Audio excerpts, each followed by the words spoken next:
Pas mal. Du tout.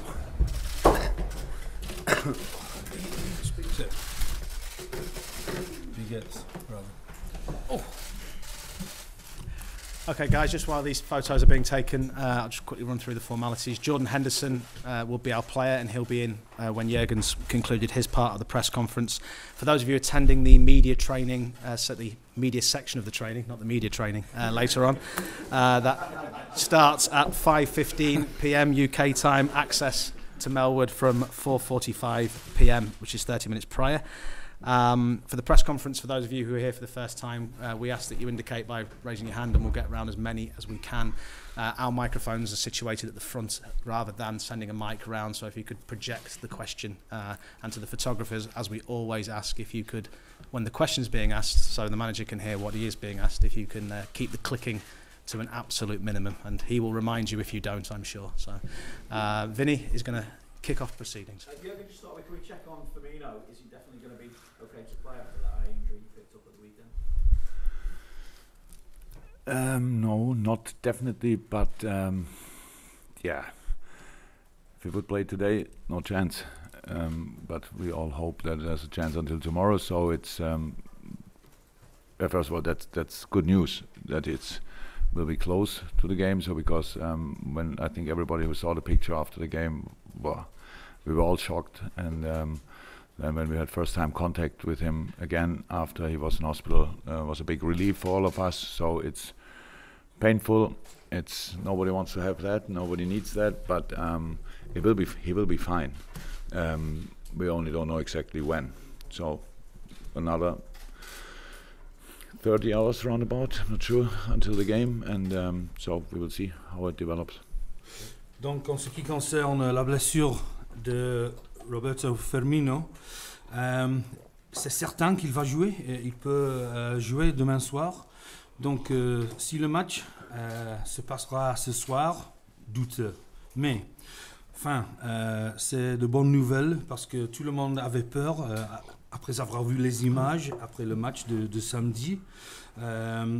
Il a senti de la douleur, mais je pense que ça ira. Et c'est important il nous reste 30 heures avant le match pour faire la décision. Mais on va voir, c'est pas certain, de toute façon. Last season, Jurgen, did your progress in this competition have any negative impact, you feel, on your Premier League campaign? And I suppose, how do you minimise the risk of it having any detrimental effect this time around? There was no impact. It was difficult in the end of the season, but that was not. We had not the problems we had because of the Champions League games we played. But of course, if you go far in that competition, then it's clear that you have from September to May a lot of games. That's clear. So, but no, the group stage had no real impact. We still needed to get used to. Yesterday we spoke. Was yesterday on Saturday after Tottenham game, we spoke about the Tottenham from last year, the game from last year, and we won 7-0 at Maribor, went to Wembley and played Tottenham. It was a completely different game, and we were probably not used to that these two different challenges, winning away the Champions League game like we did, and then coming to Tottenham and being ready again. So, but I think we used last year to improve that a lot, and so no, that's. No, had no impact. So how is that? When you have injuries, we got the injuries in most of them in a time when we didn't play Champions League. Actually, it was January, early February when we took a few quite serious injuries, and that made life difficult. And that's why we played the last part of the season, 5-6 Premier League games and quarter, semi-final, and final with around about 12 senior players.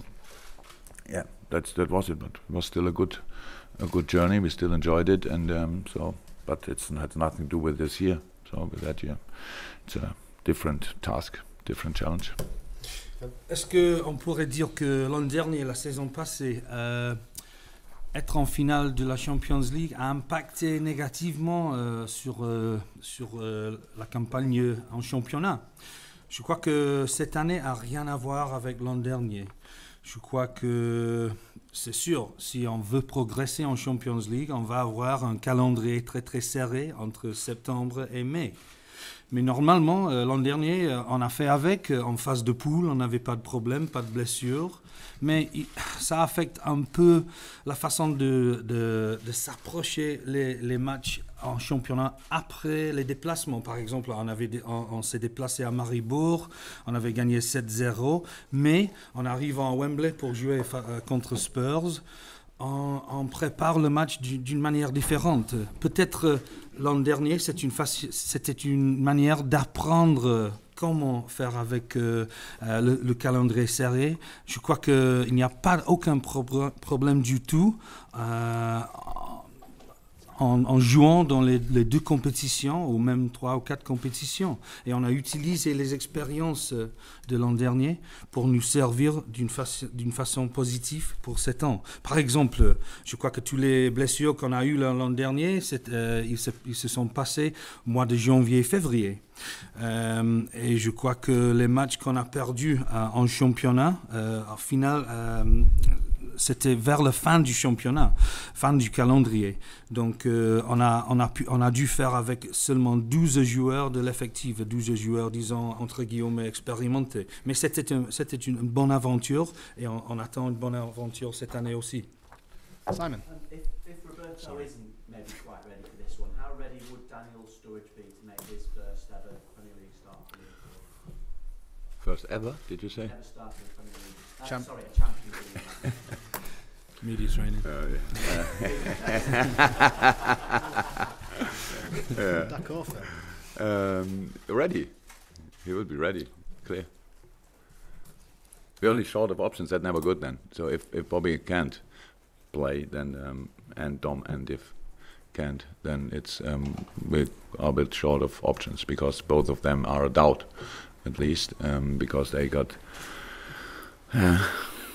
2 little injuries in the game against Swansea and with the U23s, which we thought makes sense. It made sense, but unfortunately they came not through without any problems. So that's all. But there's no problem with the first lineup, only with having options. Then that's it. Sorry, who's the other day out as well as Sturridge after the Swansea game, which was Dominic Solanke Solanke, and Devo Origi. All right, okay. Donc si éventuellement Firmino ne peut pas commencer à entamer le match demain soir, ça présentera une opportunité pour Sturridge, Daniel Sturridge. Oui, ça nous présente une option. Ça serait son premier match, première fois qu'il aura commencé un match en Champions League. Mais je crois que en fonction de l'11 de départ, on est bien. On a des options. Mais au-delà de ça, je crois qu'avec les petites blessures souffert avec les réserves de Solanke, I'm sorry. Yeah, Solanke and Origi. Origi, ça nous présente moins d'options sur le banc, mais à part de ça, ça ira. There we go. Okay, we're going to go around the room now. Gentleman who sat just behind Vinny, if you could project your question. Bonsoir, question français, RMC Sport. Est-ce que vous considérez que vous êtes favori de ce match de demain, dans le sens où c'est un groupe très serré avec Naples, Paris et vous, et considérez-vous que c'est un avantage Et Belgrade. de recevoir demain, c'est un avantage pour vous dans le calendrier de recevoir dès le premier match Paris? In such a tight group, with the 3 teams mentioned there, Napoli, Liverpool and tomorrow's opponent PSG, and as the manager mentioned, let's not forget Red Star Belgrade. Is it an advantage to start the first important game at home? And would you consider yourselves starting out as favourites for tomorrow night and maybe the group itself? So winning the first game is always an advantage, obviously, but we didn't win it so far, so we have to play it, and it's really difficult because, Paris is one of the favorites for the competition, for sure. So that's how it is. So how could we then be the favorite in that game? It's not, but it's really not important. I don't want to play any mind games. Not necessary. Everybody knows about the quality of Paris. This team is built for winning the Champions League. They win the championship in France anyway. So and looked so far quite easy for them because of the unbelievable quality they have. But all what they are going for is winning the Champions League. So yeah, It will be an interesting game for sure. So they are really good, and the players they have, the manager they have, it's all they all brought it together to go as far as possible in the Champions League. So we are aware of that. We don't need to be favorite. That we want to win a game. We don't need to be the outsider to win a game. We only win a game. Want to win a game. That's how it is. And we play at Anfield, and it can be an advantage. And we hope that we can use that. So that's it. But we need each help, any help we can get, for sure. Donc, gagner le premier match, c'est toujours difficile et c'est quelque chose qu'on n'a pas réalisé jusqu'à ce moment en Champions League avec moi. On considère que PSG, c'est pas seulement un candidat, un favori pour gagner ce groupe, mais un des favoris pour gagner le Champions League. Moi, je pense que l'équipe et l'effectif est construit express pour ça, pour gagner la Champions League. C'est la priorité de ce club-là, de votre club. Je crois que normalement, on gagne le championnat là-bas. Jusqu'à ce moment, en championnat, on a eu des victoires assez faciles. Donc, je crois que c'est la priorité, je répète, c'est progresser loin en Champions League. Nous-mêmes, aussi, on veut gagner cette compétition-là. Demain, on joue à domicile, on joue à Anfield. Ça peut nous donner un avantage. Habituellement, ça nous donne un avantage. Mais ça reste un match compliqué pour nous avec un adversaire qu'il faut respecter. Okay, we have the next 3 questions, and with the translation, we won't have an awful lot of time for too many more, but we'll go to Fred, and then here's also his colleague from Brazil, Fred first, if that's okay.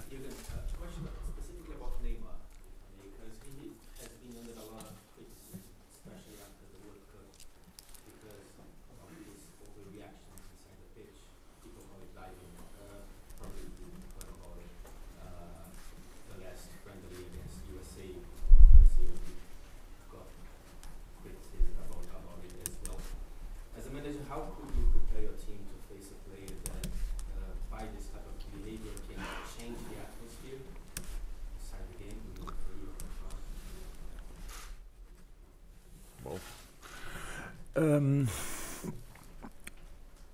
I don't exactly about that, to be honest. What you're talking about, I don't follow things like that. But when I saw a few games at the World Cup, and I know, of course, that people were talking about that when it looked like he made a bit more of the situation than it was, in fact. So that's, for me, a completely normal reaction, because the players are really going for him. That's the truth, and he wants to protect himself, and I understand that as well. So, and if an opponent gets a yellow card, so then life then is much closer to a red card. So I see it from that perspective. So I thought it's smart to save that he saves himself in this kind of, but he doesn't have to be worried. We don't go for him against us. So we play football. We want to win the ball, and we don't try to act in these kind of things. We try to avoid passes to him. We try to avoid him winning challenges and all that stuff, which is a big job to do, to be honest. I'm not sure if it's 100%, if it's even possible to avoid his quality 100%, or I'm pretty sure it's not. So that's all. He's a fantastic footballer, an outstanding player, and he was at the World Cup not fit. He had already an injury. Everybody could see that, but nobody asked him, can you really play? He tried to take the responsibility and played for his country with not being fit. Belgium played an outstanding game against Brazil, but if Neymar is fit, still Brazil wins it. So that's how it is. And he was injured, and so he had to save himself a bit. That's all. I don't think he's a person who wants to act or something like that, because if you are like that, you cannot play the football he plays.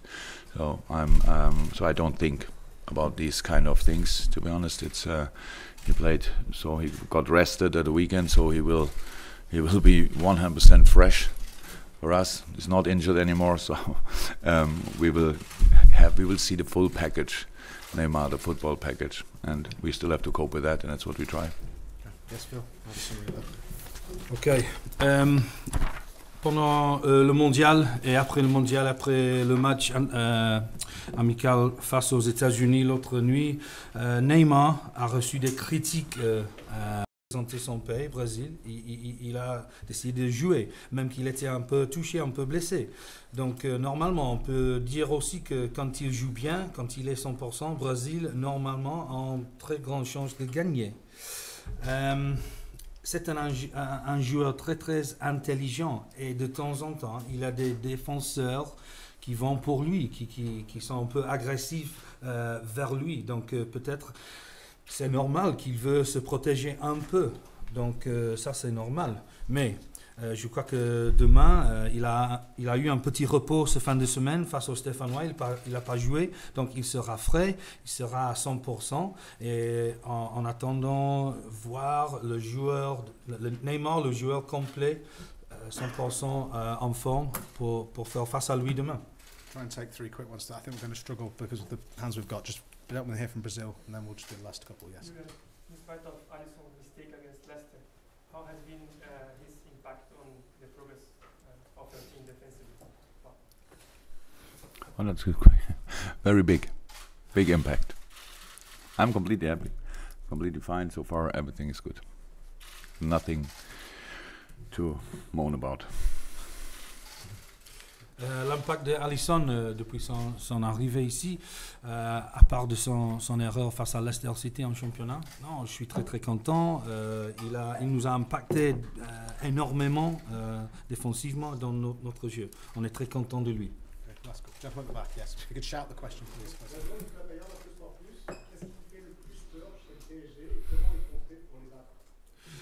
Who's the biggest threat and who you're most scared of in terms of the PSG team, and what can you do to overcome that threat? Even if I would think 24 hours or longer about it, I cannot decide. Même en pensant pendant 24 heures, ça serait impossible de décider quelle sera le menace plus dangereux. And then last couple, gentlemen at the front. Also from front. We have a pretty good record against Thomas Tuchel, PSG manager in the Bundesliga, and he won also the Liverpool against Borussia Dortmund. Tuchel is inspired by Guardiola. You have also a good record against Guardiola. What is the secret behind these kind of successes you have? Because without more possession-oriented teams, what's so special? What makes it so easy to have good record against them? Now, if there's a secret, let's keep it as a secret. But actually, I don't know. No, it's always with records it's quite difficult to really take them to explain something, because when I was at Dortmund I had a pretty strong side and he was at Mainz and he did an outstanding job there, so it's not really fair to bring that up as when you talk about the record. But he's an outstanding coach. And I really thought it's a smart decision of PSG to sign Thomas Tuchel, because for this kind of team with that unbelievable individual quality, you need a manager who can still teach them or educate them in playing together, and they brought one of the best I know for sure, and so that makes them quite a big challenge for us, to be honest. That's how it is. So it's individual quality mixed up with a really good manager makes it a threat. So that's how football or life is in football.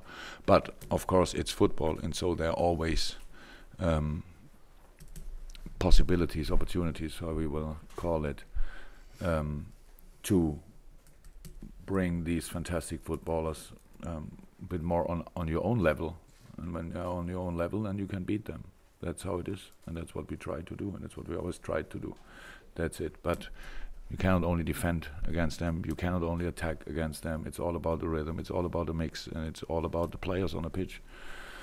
Yes, and I was quite lucky that there's always or in the last few years at least, I had always teams with a good mix between mentality and quality, and that's why we could do it. But when you saw the games against Mainz, or if you saw the games against Man City or Bayern, whatever, with Pep or Thomas, it was always an awful lot of work to do.